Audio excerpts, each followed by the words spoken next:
Praise the Lord. ஆண்டவரும் இரட்சகருமான இயேசு கிறிஸ்துவின் நாமத்தினாலே மீண்டுமாக உங்களை வாழ்த்துகிறேன்.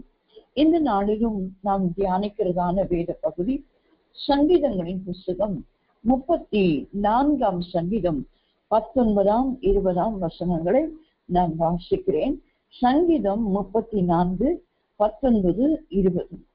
நீதிமானுக்கு வரும் துன்பங்கள் அநேகமாய் இருக்கும்.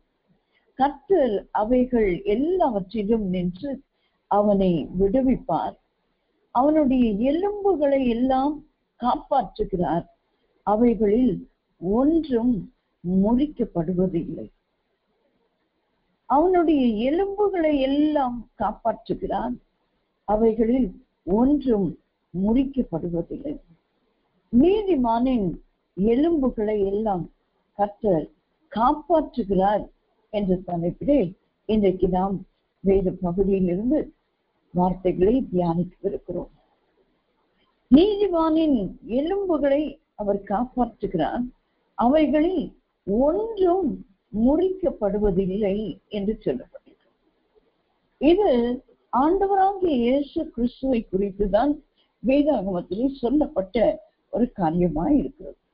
யோவான் எழுதின சுவிசேஷம் 19 அதிகாரம் 36 வசனத்தை நாம் வாசிக்கும் பொழுது, யோவான் 19:36,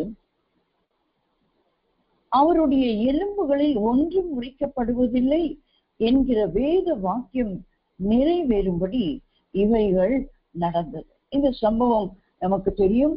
ஆண்டவராகிய இயேசு கிறிஸ்து சிலுவையில் அறையப்பட்ட போது அவரோடு கூட வலது பக்கத்திலும் இடது பக்கத்திலும் 2 கள்ளர் அங்கே அவரோடு கூட அடிக்கப்பட்டிருந்தார்கள். அக்கிரமக்காரரில் ஒருவராக எண்ணப்படுவார் என்ற வாக்கியம், என்ற தீர்க்க தரிசனம் நிறைவேறும்படி அப்படி நடந்தது.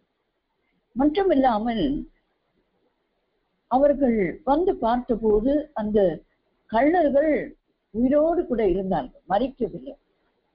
ஆகையால் அவர்களுடைய கால் எலும்புகளை முறித்து அவர்கள் மரிக்கும்படியாக செய்தார். ஆனால் இயேசுவானவரிடத்திலே வந்தபோது அவர் ஏற்கனவே மரித்திருக்கிறதை அவர்கள் பார்க்கிறார்கள். அப்பொழுதுதான் அவர்கள் அவர் கால்களை முறிக்காமல் ஒருவன் ஈட்டியை அவர்கள் விழாவிலே பாய்ச்சுகிறான். ரத்தமும் தண்ணீரும், கடைசியா இருந்த கடைசி சுற்று ரத்தமும் அதனோடு கூட அந்த சரீரத்தில் இருந்த தண்ணீரும் வெளியே வந்தது. ஆகையால் அவருடைய எலும்புகளை அவர்கள் முறிக்கவில்லை. கால் எலும்புகளை முறித்துதான் அந்த ஒரு சிலுவையில் அறையப்பட்ட மனுஷரை மரிக்கிறதற்கு அவர்கள் ஒப்புக் கொடுத்தார். ஆனால் ஆண்டவராக இயேசு கிறிஸ்து தம்முடைய ஆவியை பிதாவினிடத்திலே ஒப்புக் கொடுத்து அவருடைய எலும்புகளில் ஒன்றும் முறிக்கப்படுவதில்லை என்று எழுதியிருக்கிற வாக்கியம், தீர்க்க தரிசன வார்த்தைகள் நிறைவேறும்படி இவைகள் நடந்தது என்று சொல்லி நாம் வாசிக்கிறோம். யாத்ராகமத்தின் புஸ்தகம் 12 அதிகாரம் 46 வசனத்தை நாம் வாசிக்கும் பொழுது, யாத்ராகமம் 12:46, அதை ஒவ்வொரு வீட்டிற்குள்ளும் புசிக்க வேண்டும். அந்த மாம்சத்தில் கொஞ்சமாகிலும் வீட்டிலிருந்து வெளியே கொண்டு போக கூடாது. அதில் ஒரு எலும்பையும் முறிக்க கூடாது. பழைய ஏற்பாடு புதிய ஏற்பாட்டிற்கு ஒரு நிழலாட்டமாக இருக்கிறது. அந்த நிழலாட்டத்திலே, அந்த நிழலிலே ஆண்டவராகிய தேவன் இஸ்ரவேல் ஜனங்களை எகிப்தின் அடிமைத்தனத்திலிருந்து அவர்களை புறப்பட செய்யும் போது அங்கே பஸ்கா என்கிற ஒரு பாஸ் ஓவர், கடந்து போகிற ஒரு காரியம் அங்கே அனுமதித்து அவர்கள் அங்கே ஒரு பழுதற்ற ஒரு ஆட்டுக்குட்டியை அடித்து அதன் இரத்தத்தை அவர்கள் வீடுகளிலே, வாசல்களிலே, நிலைக்கால்களிலே அவர்கள் தெளித்திருக்க வேண்டும். சங்கார தூதன் கடந்து செல்லும் போது யார் வீட்டிலே ரத்தம் தெளிக்கப்பட்டிருக்கிறதோ அவர்கள் வீடுகள் பாதுகாக்கப்படும். காப்பாற்றப்படும். அதற்கு காப்பாற்றப்பட்டது என்ன? ஒரு பஸ்கா ஆட்டுக்குட்டியின் எலும்புகள்.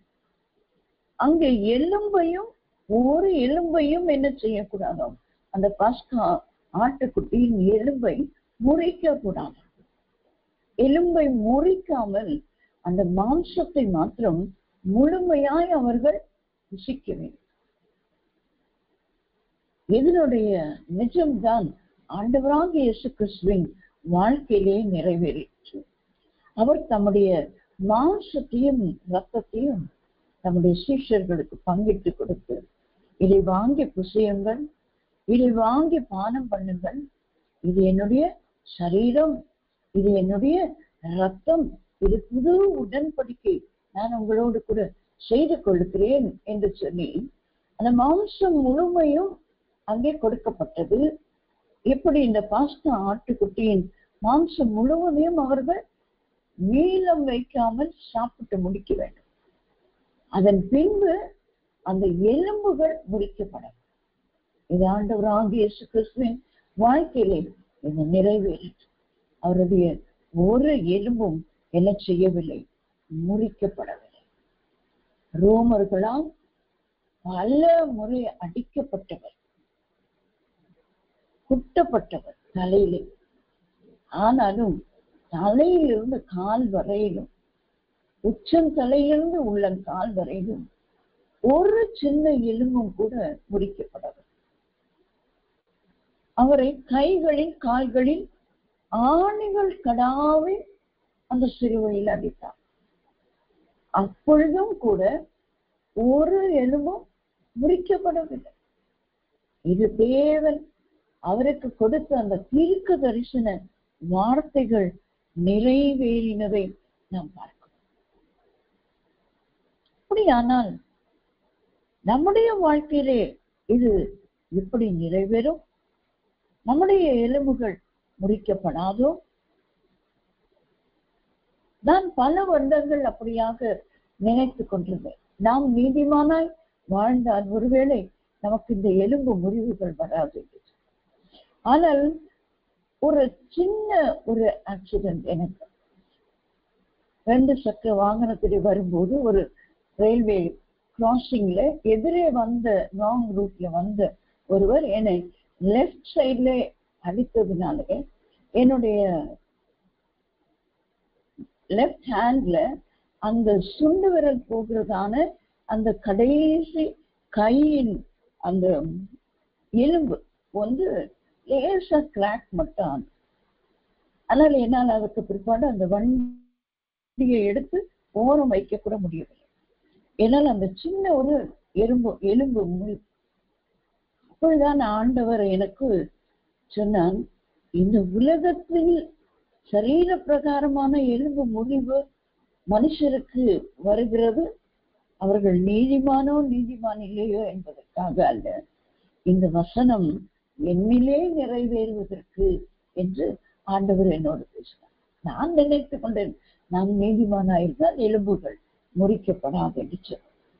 ஆனால் ஆண்டவர் எனக்கு அது ஆவிக்குரிய ரீதியிலே அதை எனக்கு விளக்கம் காண்பித்து அதை சொன்ன காரியங்கள் இப்பொழுது எனக்கு நினைவுக்கு வருகிறது. சங்கீதங்களின் புஸ்தகம் 38ஆம் சங்கீதம் 3ஆம் வசனத்தை நாம் வாசிக்கும் பொழுது, சங்கீதம் 38:3, உமது கோபத்தினால் என் மாம்சத்தில் ஆரோக்கியம் இல்லை, என் பாவத்தினால் என் எலும்புகளில் சௌக்கியமும் இல்லை. ஆண்டவருடைய கோபம் என் மாம்சத்தை தொடுகிறது, அதில் ஆரோக்கியம் இல்லை. ஆனால் என் பாவம் என் எலும்புகளை தொடுகிறது, அதில் சௌக்கியம் இல்லை. இந்த வார்த்தைகளை இன்றைக்கு இந்த காலை வேளையிலே வாசிக்கும் போது கர்த்தர் காண்பித்ததான காரியங்கள், நாம் பாவிகள் என்பதை ஆண்டவர் நமக்கு உணர்த்துகிறார். எல்லாரும் பாவம் செய்து வேகமாய் கெட்டு போனோம். எனக்கு ரொம்ப பிடித்த வசனம்,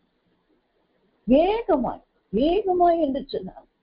அப்படியே எல்லாரும் ஒருத்தரையும் மீறி விடாம, எப்படி ஒரு வீட்டிலே குப்பையெல்லாம் மொத்தமாக அள்ளி குப்பை தொட்டிலே போடுகிறோமோ, அதுபோல மனுஷராகி நம் எல்லாரையும் அள்ளி கொண்டு போய் நரகத்திலே போட வேண்டிய ஒரு காரியம் மனுஷருக்குள்ளே இருக்கு. அவ்வளவு பாவ சரீரம் நிறைந்த ஒரு மனுஷராய் நாம் இருக்கிறோம். முழுமையாய் பாவத்திலே மூழ்கினவர்களாம். ஆகியால் ஆண்டவருடைய கோபம் என்ன செய்கிறது? இந்த மாம்சத்தை தொடும்போது நம்மிலே ஆரோக்கியம் இல்லாமல் போகும். ஆகியால் தான் 103 சங்கீதத்திலேயே நாம் வாசிக்கும் போது, அவர் உன் அக்கிரமங்களை எல்லாம் மன்னித்து உன் நோய்களை எல்லாம் குணமாக்கி. நோய்களுக்கு பல காரணங்கள் உண்டு, பல காரணங்கள் உண்டு. இன்னைக்கு நாம் ஒரு பிளட் டெஸ்டுக்கோ ஏதோ ஒரு டெஸ்ட்டை போக்கும்போது ஏதோ ஒரு வியாதிக்கு அதுக்கு அவர்கள் பல காரணங்கள் சொல்லுங்க. மூதாதையரிடத்திலிருந்து வந்தது, இது உங்கள் உணவு பழக்கத்திலிருந்து வந்தது, அப்படி பல காரணங்கள் சொல்லுகிறார். ஒவ்வொருவருக்கு ஒவ்வொரு காரணம். ஒரே டயபெட்டிஸ் தான், ஆனால் ஒருவருக்கு ஒரு காரணம், இன்னொருவருக்கு இன்னொரு காரணம்.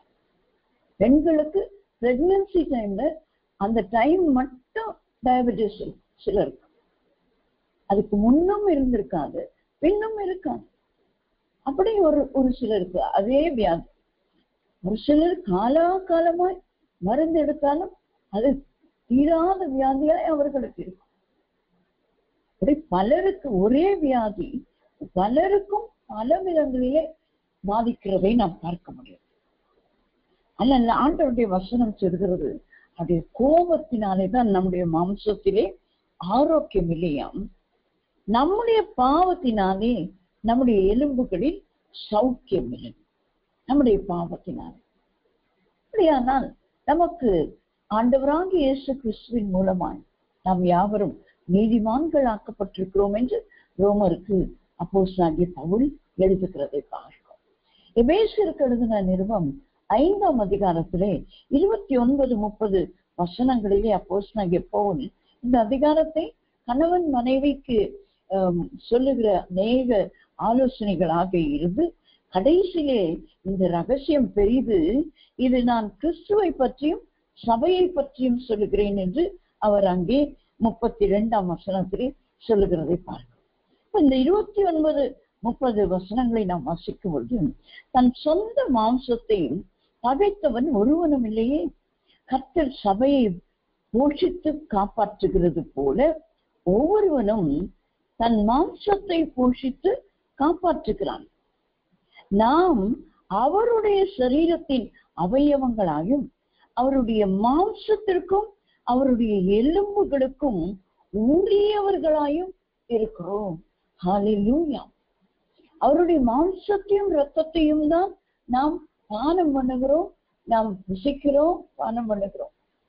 ஆனால் இந்த வசனத்தை நாம் வாசிக்கும் பொழுது அவருடைய எலும்புகளுக்கும் உரியவர்களாய். ஹல்லேலூயா. கர்த்தர் நல்லவர். அவர் உண்மையாகவே நம்மை எவ்வளவு நேசிக்கிறார் பாருங்க. தன் சொந்த மாம்சத்தை ஒருவனும் என்ன செய்கிறதில்லை, அதை பட்சிக்கிறதில்லை. அவர் நல்ல போஷித்து எல்லாருமே நான் ஆரோக்கியமா இருக்க வேண்டும் என்று ஆரோக்கியமான உணவை எல்லாரும் உண்ணுவதற்கு காப்பாற்றுவதற்கு நாம் பிரயாசப்படுகிறோம். நம்மால் இயன்ற வரையிலே.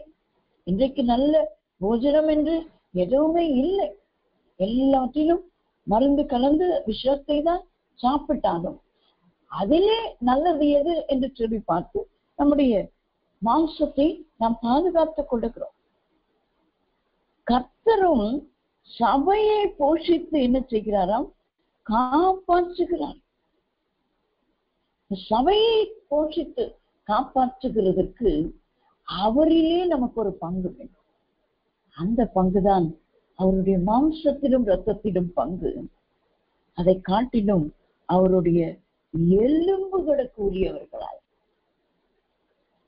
இந்த வேதாகமத்தை எத்தனையோ முறை முடித்திருக்கு.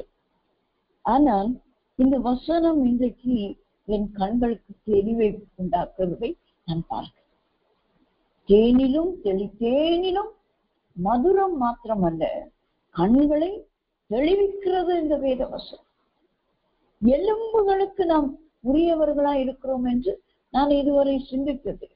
இன்றைக்கு இந்த எலும்புகளை குறித்து வேத வசனங்களை தேடிக்கொண்டிருக்கும் போது நான் கண்டுபிடித்த ஒரு வசனம் என்னை மிகவும் தொற்றிருக்கிறது. எலும்புகளுக்கும் உரியவர், அவருடைய மாம்சத்திற்கும் அவருடைய எலும்புகளுக்கும் உரியவர்களா இருக்கிறோம். எத்தனை நல்ல ஒரு தேவன்! ஆகியதான் அவரில் நாம் பங்கு வருது. அவருக்குள் நமக்கு ஒரு பங்கு இருக்கிறது.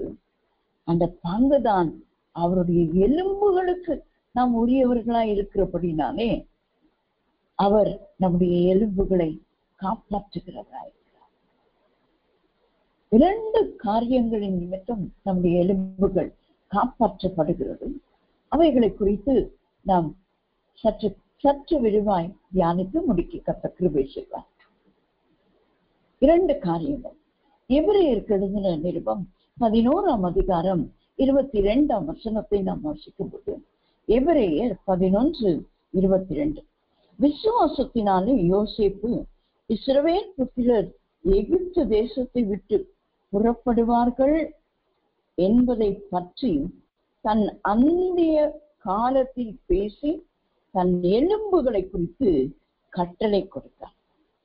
இங்கே ஒரு நீதிமானின் எலும்புகள் காப்பாற்றப்பட்டதை குறித்து வேதம் நமக்கு சொல்லும் போது, இந்த எபிரேயர் 11ஆம் அதிகாரம் விசுவாசிகளின் பட்டியல் இருக்கிறதான ஒரு அதிகாரமாக இருக்கிறது. இது முடியும் போது அவர்கள் நம்மை அல்லாமல் பூரணராகாதபடிக்கு விசேஷித்த நன்மையானது ஒன்றை தேவன் நமக்கென்று முன்னதாக நியமித்திருந்தார் என்று நம்மை குறித்து அப்போஸ்தலனாகிய பவுல் இந்த இடத்துல எழுதுகிறதை பார்க்க, நம்மை அல்லாமல் இந்த லிஸ்ட் பூரணமாகவில்லை. பெரிய லிஸ்ட் கொடுக்கப்பட்டிருக்கிறது. ஏறக்குறைய 16-18 பெயர்கள் கொடுக்கப்பட்டிருக்கிறது. அல்லாமல் பொதுவாகவும் சில மக்களை குறித்த தீர்க்கதரிசிகள் என்றெல்லாம் கொடுக்கப்பட்டிருக்கு. அப்ப தீர்க்கதரிசிகளுக்கு அளவில்லை நம்முடைய வேதாகமத்தில். அவர்கள் எல்லாம் இதிலே இணைக்கப்படுகிறார்கள். அவர்களுக்கு பிற்பாடு இந்த எபிரேயர் 11 அது பூரணப்பட வேண்டும் என்று சொன்னால் உங்களுடைய பெயரும் என்னுடைய பெயரும் இதிலே இணைக்கப்பட வேண்டும். நம்மை அல்லாமல் பூரணப்படவில்லையா இந்த லிஸ்ட்? இந்த பரிசுத்தவான்கள், இந்த தேவ பிள்ளைகள், தேவனை தரிசித்தவர்களுடைய பெயர்களின் பட்டியல் பூரணப்படவில்லையா? எது நிமித்தம்? நம்மை அல்லாமல். எனக்கு பிடித்த அநேக வசனங்கள் இதுவும் ஒன்று. என்ன எழுதி வைத்து விட்டு போயிருக்கிறான் பரிசுத்தவான். நம்மை அல்லாமல் பூரணப்படவில்லையாம் இவர்கள் எல்லாம். நாமும் இந்த லிஸ்டில் சேர வேண்டுமானால் இதில் உள்ளவர்கள் எப்படி தங்கள் விசுவாச வாழ்க்கையை நடத்தினார்களோ அதை காட்டிலும் மேன்மையான ஒரு விசுவாச வாழ்க்கையை நாம் நடத்த வேண்டும் என்று நாம் கற்றுக்கொள்கிறோம். அதுதான் நம்மை அல்லாமல் அவர்கள் பூரணராகல. இந்த லிஸ்ட் பூரணமாகவில்லை. அப்படியானால் விசுவாசத்தினாலேதான் யோசேப்பு இஸ்ரவேல் புத்திரர் எகிப்து தேசத்தை விட்டு புறப்படுவார்கள் என்பதை தன் அந்நிய காலத்திலே அவன் பேசி தன் எலும்புகளை குறித்து கட்டளையிட்டான். தன் மாம்சம் அழியும் என்பது அதற்கு தெரியும், ஆனால் எலும்புகள் அழியாது. ஆகியால் அந்த எலும்புகளை குறித்து அவர் என்ன சொல்லுகிறாராம்? கட்டளை கொடுக்கிறார். ஆதியாகமத்தின் புஸ்தகம் 50ஆம் அதிகாரம் 25ஆம் வசனத்தை நாம் வாசிக்கும் பொழுது,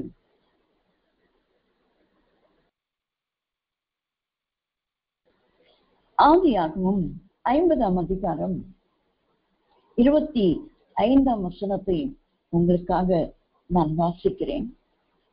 தேவன் உங்களை சந்திக்கும் போது என் எலும்புகளை இவ்விடத்திலிருந்து கொண்டு போவீர்களாக என்றும் சொல்லி யோசேப்பு இஸ்ரவேல் புத்திரரிடத்தில் ஆணையிடுவித்துக் கொண்டார். யோசேப்பு 110 வயதுள்ளவனாய் மரித்தான். அவனுக்கு சுகந்த வர்க்கமிட்டு எகிப்து தேசத்தில் அவனை ஒரு பெட்டியிலே வைத்தார்கள். சுகந்த வர்க்கமிட்டு ஒரு பெட்டியிலே வைத்தார்கள். ஆனால் அவர்கள் கொண்டு போனது என்ன? அவனுடைய எலும்பு. நீதிமானின் எலும்புகளை ஆண்டவர் காப்பாற்றுகிறார். ஆண்டவராகிய இயேசு கிறிஸ்து நீதிமானாய் அவருடைய எலும்புகள் ஒன்று முறிக்கப்படாமல் காப்பாற்றப்பட்டது. ஆனால் சபையாகிய நம்மை, தேவ பிள்ளைகளை அவருடைய இரத்தத்தினாலே, என் சொந்த இரத்தத்தை கிரயம் கொடுத்து வாங்கி கொண்ட சபை என்று ஆண்டவர் சொல்கிறார்.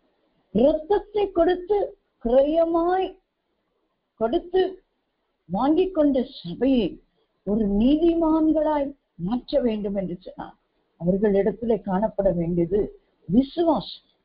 இந்த யோசேப்பு என்ன விசுவாசித்தார்? 4வது தலைமுறை. இந்த யோசேப்புக்கு பிற்பாடு 3 தலைமுறைகள் அங்கே வாழ்ந்த. நம்ம அதைதான் யாத்ராகமத்தின் புஸ்தகத்திலே வாசிக்கிறோம். 400 வருஷங்கள்ல 4 தலைமுறைகளை அங்கே அவர்கள் கடந்து செல்ல வேண்டியிருந்தது. ஆனால் அதற்கு பிற்பாடு அவர்கள் அந்த யோசேப்பின் எலும்புகளை கொண்டு போகிறதை நாம் யாத்ராகமத்தின் புஸ்தகத்திலே நாம் வாசிக்கிறோம். யாத்ராகமத்தின் புஸ்தகம் 13ஆம் அதிகாரம் 19ஆம் வசனத்தை நாம் வாசிக்கும் பொழுது அங்கே நாம் வாசிக்கிறோம், மோசே தன்னோட கூட யோசேப்பின் எலும்புகளை எடுத்து கொண்டு போனான். தேவன் நிச்சயமாய் உங்களை சந்திப்பார். அப்பொழுது உங்களோட கூட என் எலும்புகளை இவ்விடத்திலிருந்து கொண்டு போங்கள் என்று யோசேப்பு சொல்லி இஸ்ரவேல் புத்திரரை உறுதியாய் ஆணையிடும்படி செய்திருந்தான். முந்தின தலைமுறைகளுக்கு சொல்லியிருந்தாங்க. ஆனால் அது அடுத்த தலைமுறை எங்கேயோ கொண்டு போய் பத்திரப்படுத்தி வைத்திருந்தார்கள். எகிப்திலே அந்த நாட்களிலே அந்த பிரமிடுகள் இருந்தது. ஒருவேளை அதுக்குள்ள வைத்து பத்திரப்படுத்தினாங்களோ என்னமோ தெரியல, ஆனா பத்திரப்படுத்தினாங்க. ஆனால் 4வது தலைமுறையினர் அதை சுமந்து கொண்டு போகிறார். இது மோசேயும் அவருடைய சந்ததியாரும் 4வது தலைமுறையினர். அவர்கள் யோசேப்பின் எலும்புகளை சுமந்து கொண்டு போகிறார். அப்போ எத்தனை தலைமுறைகளுக்கு இந்த நீதிமானின் எலும்புகள் குறித்து சொல்லப்பட்டிருக்கிறது யோசித்து பார்த்திருக்கிறீர்களா? அதற்கு பிற்பாடு ஒரு தலைமுறையினரும் கொண்டு போய் அதை அடக்கம் பண்ணுகிறதை பார்க்க. யோசுவாவின் புஸ்தகம் 24ஆம் அதிகாரம் 32ஆம் வசனம். இஸ்ரவேல் புத்திரர் எகிப்திலிருந்து கொண்டு வந்த யோசேப்பின் எலும்புகளை அவர்கள் சீகேமிலே, யாக்கோபு சீகேமின் தகப்பனாகிய எமோரியருடைய புத்திரரின் கையில் 100 வெள்ளி காசுக்கு கொண்ட நிலத்தின் பங்கிலே அடக்கம் பண்ணினார்கள். அந்த நிலம் யோசேப்பின் புத்திரருக்கு சுதந்திரமாயிற்று. எத்தனை சந்ததியாருக்கு இந்த ஆசீர்வாதம்! ஒரே மனுஷனுடைய விசுவாசம் பாருங்களேன். ஒரே மனுஷனுடைய விசுவாசம். உங்களை தேவன் எகிப்து தேசத்திலிருந்து ஒரு நாளிலே புறப்பட பண்ணுவார் என்ற ஒரு விசுவாசம், அறிக்கை. அதை அடுத்த தலைமுறைக்கு சொல்லிவிட்டார். அவர்கள் அடுத்த தலைமுறையினருக்கு சொல்லிவிட்டார். இப்படி 4வது தலைமுறையினரும் சொல்லி 5வது தலைமுறையினர் போய் என்ன செய்கிறார்கள்? அவருக்கு ஒரு சொந்த இடம், யாக்கோபு சீகேமிலே வாங்கின அந்த நிலத்திலே கொண்டு போய் அடக்கம் பண்ணுகிறது மட்டுமல்ல, அந்த வசனம் எப்படி முடிகிறது? அந்த நிலம் யோசேப்பின் புத்திரருக்கு சுதந்திரமாயிற்று. பின்வரும் சந்ததிக்கு நாம் ஒரு அடையாளத்தை வைத்துவிட்டு போகிறதை இங்கே நாம் குறிப்பாய் நாம் பார்க்க முடியும். எதினாலே? ஒரே மனுஷனுடைய விசுவாசம். நிச்சயமாய் நீங்கள் எகிப்தில் இருந்து புறப்படுவீர்கள். யாக்கோபு என்ன சொன்னார் யோசேப்பின் இடத்துல? நீ எகிப்துல எங்கேயும் என்னை அடக்கம் பண்ணிடாதப்பா, என்னை கொண்டு போய் என் முற்பிதாக்களின் கல்லறையில் அங்கேதான் நீ அடக்கம் பண்ண வேண்டும் என்று முற்பிதாக்களின் கல்லறை மக்பேலாவிலே வாங்கினார். பார்த்தீங்களா, அங்கேதான் அவரை அடக்கம் பண்ணினார். யாக்கோபை அவருக்கு துக்கம் கொண்டாடி அப்பொழுதே அவரை கொண்டு போய் அடக்கம் பண்ணிவிட்டார். ஆனால் யோசேப்புக்கு எத்தனை வருடங்கள் அவருடைய எலும்புகள் காப்பாற்றப்பட்டது? 400 வருஷம். 3-4 தலைமுறை மட்டும் இரக்கம் செய்கிற தேவன் அவர். அவருடைய கட்டளைகளுக்கு கீழ்ப்படிந்து அவரை விசுவாசிக்கிறவர்களுக்கு அவர்களோடு கூட போகிறது இல்லைங்க ஆசீர்வாதம். நம்முடைய எலும்புகளை காப்பாற்றுகிறார் என்று சொன்னான். ஜஸ்ட் நம்முடைய சரீரத்தில் இருக்கிற எலும்பு இல்லைங்க, அந்த எலும்புக்கு உள்ளே ஆண்டவர் வைத்திருக்கிற அநேக காரியங்களை தான் இந்த வேத வசனங்கள் நமக்கு குறிக்கும். அது முதலாவது விசுவாசம். நம்முடைய எலும்புகளுக்குள்ளே அது பாய்ந்து ஓட வேண்டும். எலும்புகளுக்குள்ளே நம்முடைய விசுவாசம் பாய்ந்து ஓடும்போது நம்முடைய எலும்புகள் காப்பாற்றப்படுகிறது. எத்தனையோ சந்ததியார் அதை பார்ப்பார். இதை சுமந்து கொண்டு வந்தவர்கள் 4வது தலைமுறை கொண்டு போய் அடுத்த தலைமுறையினர் அடக்கம் பண்ணி அந்த நிலம் யோசேப்பிற்கு சுதந்திரமாய் மாறினர். எத்தனை அருமையான காரியம்!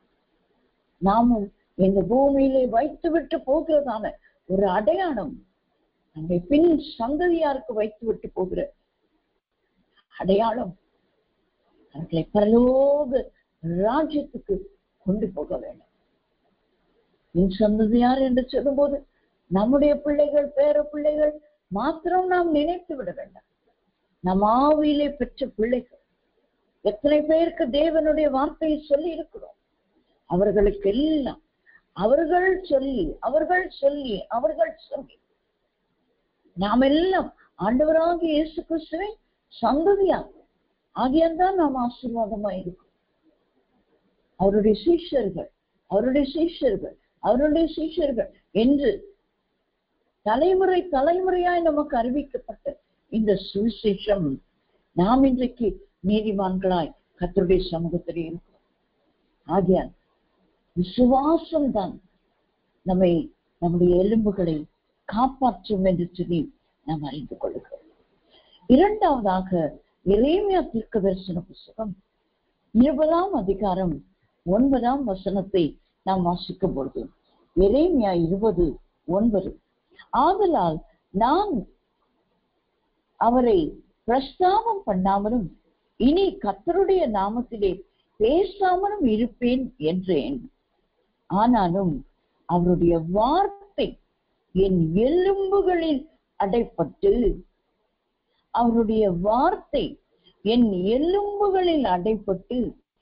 எரிகிற அக்கினியை போல் என் இருதயத்தில் இருந்தது. அதை சகித்து இளைத்து போனேன், எனக்கு பொறுக்க கூடாமல் போயிற்று. இங்க எரேமியா தீர்க்கதரிசியை பார்க்கும் பொழுது ஒரே எச்சரிப்பின் தீர்க்க தரிசனம் தான் கொடுத்து கொண்டே இருந்தார். ஆனால் ஜனங்களும் வெறுத்து போய் அவரை பார்க்கிற ஒரு வெறுப்பு உண்டாயிற்று. ஆனால் ஆண்டவர் அவரை அழைத்ததற்கு காரணம் அதுக்குதான், தேவ ஜனங்களை எச்சரிப்பதற்கு தான். நோவாவின் எச்சரிப்பை கேட்காததினாலே உலக மக்கள் அனைவரும் அழிந்து போனார். அது ஒரு பெரிய பாடம் ஜனங்களுக்கு. ஆனால் இன்றும் கேளாத செவிட்டு வெறியர்கள் இருக்கிறார்கள் என்று ஆண்டவராகிய இயேசு கிறிஸ்துவும் சொன்னார், யோவான் ஸ்நானனும் சொன்னார். பரிசேயரை பார்த்து செவிட்டு விரியன்களே, விரியன் பாம்பு குட்டிகளே என்று ஆண்டவராகிய இயேசு கிறிஸ்துவும் அழைக்கிறார். அந்நாட்களிலும் இருந்தார்கள், இந்நாட்களிலே நம்முடைய நாட்களிலும் இருக்கிறார். எரேமியா தீர்க்கதரிசி அழைக்கப்பட்டது எச்சரிப்பதற்கு.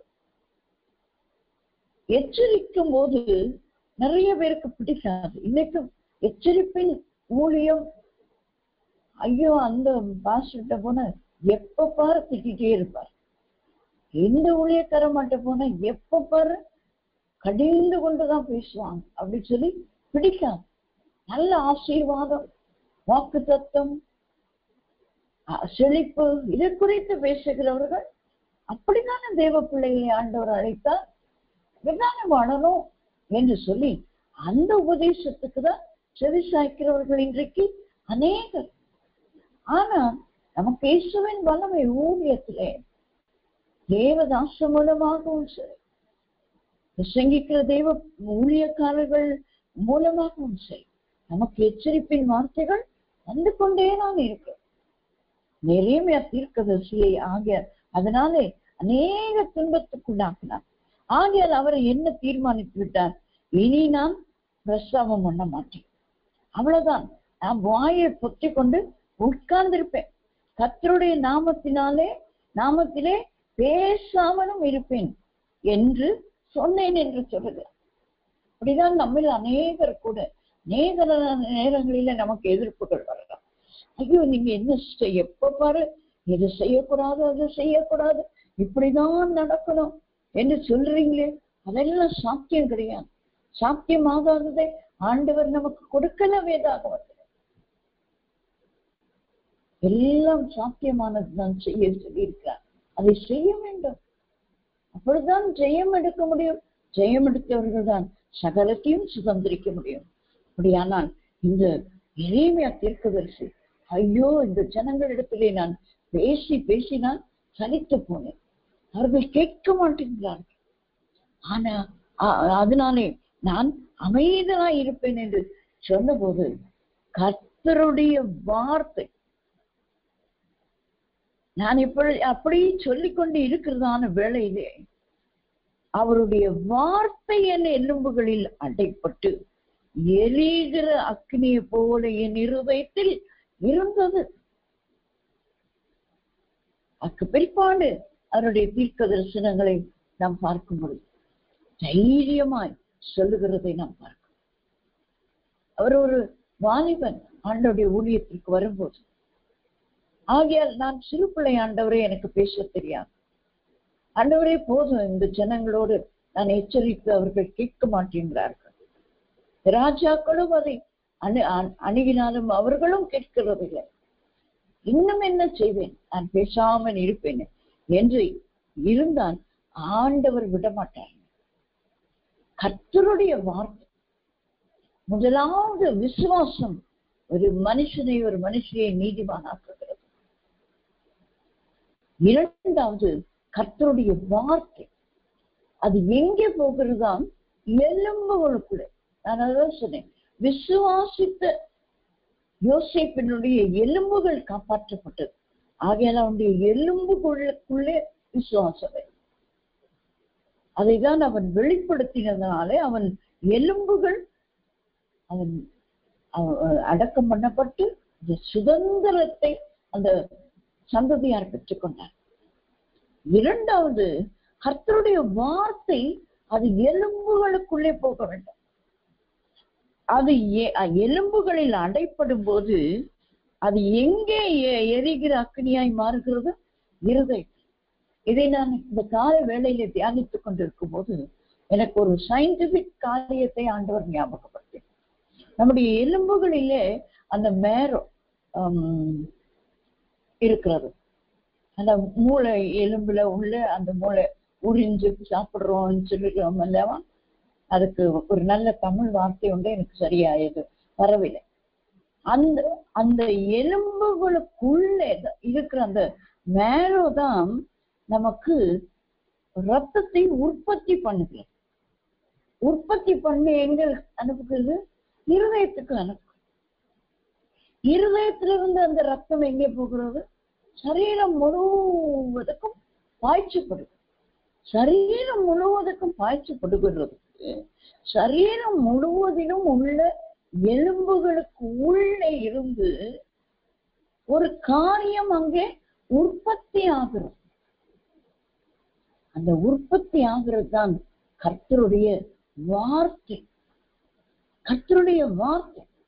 இன்னைக்கு இந்த கர்த்தருடைய வார்த்தையை கேட்டுக்கொண்டிருக்கிறதான அருமையான தேவ பிள்ளைகளே, தேவ ஊழியக்காரர்களே, கர்த்தருடைய வார்த்தை உங்கள் எலும்புகளுக்குள்ளே இருந்ததானால் நீங்கள் அக்கினியாய் பற்றி எறிவீர்கள். உங்கள் இருதயத்திலே ஒரு அக்கினி பற்றி எரியும். அது தேசமெங்கும் செல்லும், அது பூமி எங்கும் செல்லும். அதுதான் ஆண்டவர் சொன்னார். பரிசுத்த ஆவி உங்களிடத்திலே வரும்போது அவர் நான் உங்களுக்கு உபதேசித்தவைகளை உங்களுக்கு நினைப்பூட்டுவார்.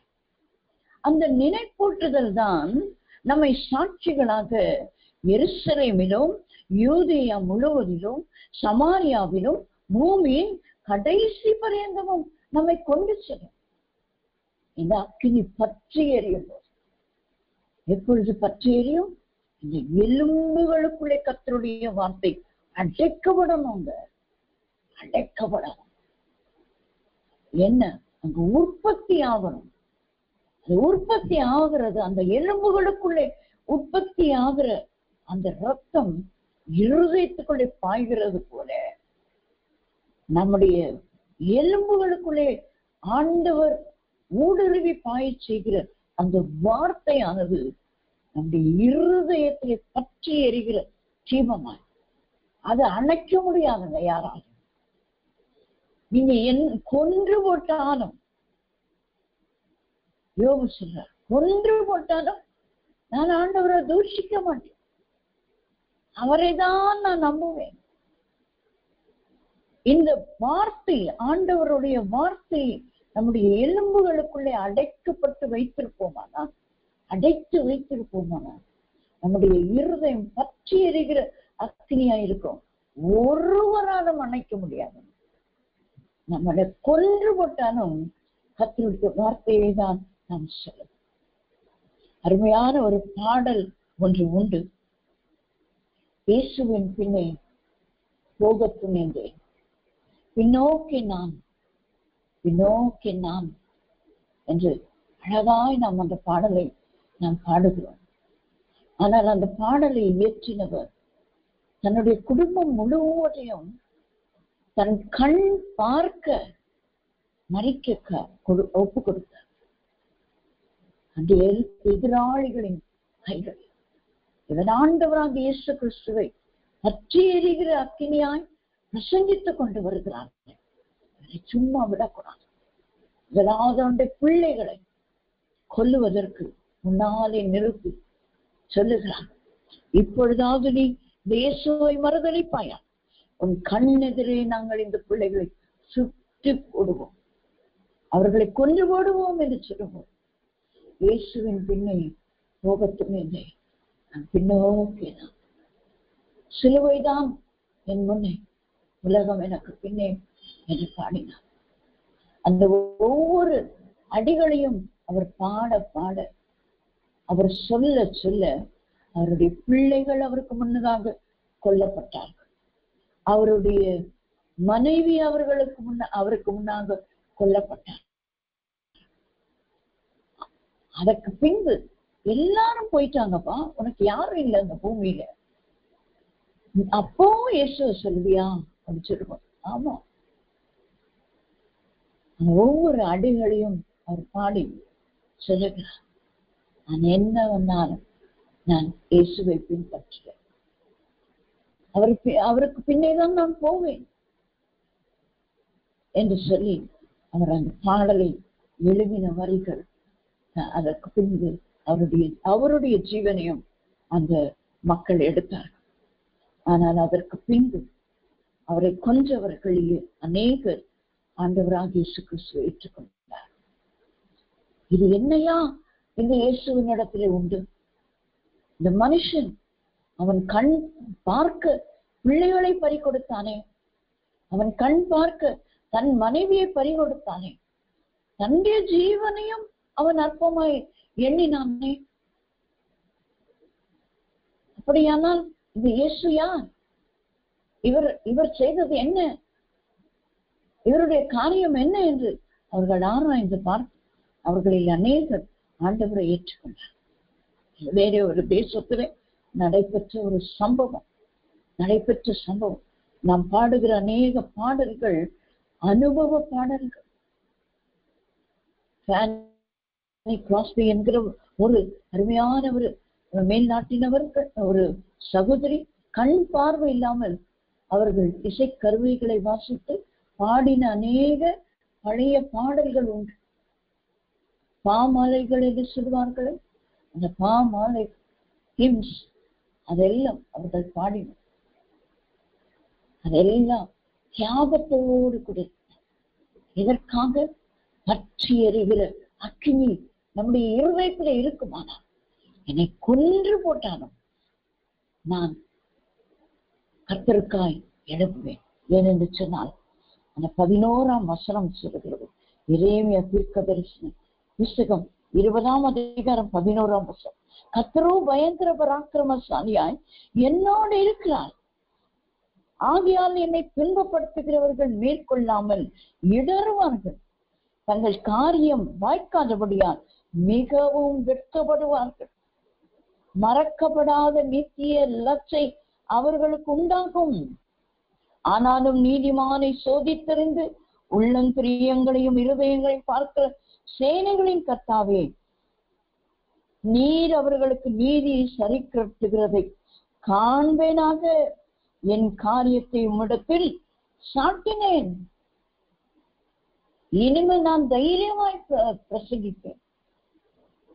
பாபிலோன் ராஜா வந்தார், சிறைபிடித்தார், எல்லாத்தையும் அழித்தார், உயிரோடு கூட இருந்தார். எரேமியா